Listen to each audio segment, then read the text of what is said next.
একজন চাওয়ালা যদি দেশের প্রধানমন্ত্রী হতে পারে তাহলে আমি কেন পারবো না?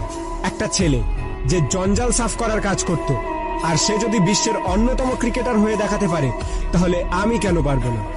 একটা মানুষ কোনো ডিগ্রি ছাড়াই শুধুমাত্র পেট্রোল পাম্পে কাজ করে ইন্ডিয়ার বেস্ট বিজনেসম্যান হতে পারে তাহলে আমি কেন পারবো না?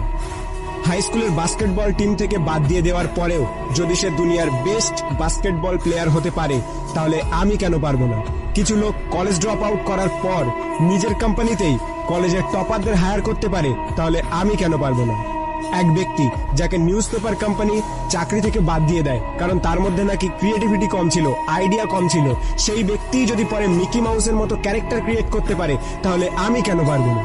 একটা মানুষ যার গার্লফ্রেন্ড তার সাথে ব্রেকআপ করে নেয় এবং তাকে সমস্ত সোশ্যাল সাইট থেকে ব্লক করে দেয়, কিন্তু সেই ব্যক্তি পরে দুনিয়ার সব থেকে বড় সোশ্যাল নেটওয়ার্কিং সাইট ফেসবুক বানিয়ে দিতে পারে তাহলে আমি কেন পারবো না?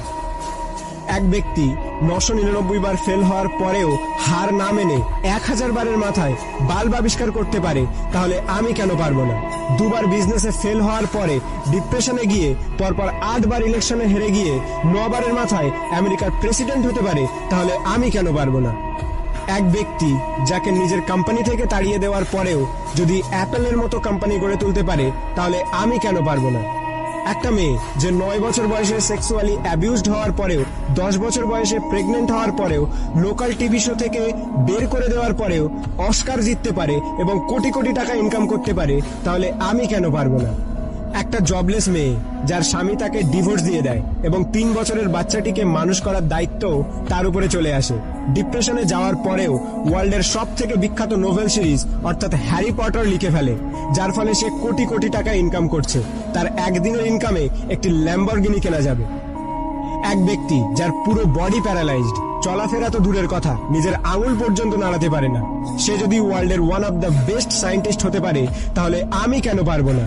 তোমরা সব জিনিসই অ্যাচিভ করতে পারো যেটা তোমরা করতে চাও, যার স্বপ্ন তোমরা দেখো, শুধু তার জন্য একটা আগুন দরকার, একটা স্পার্ক দরকার।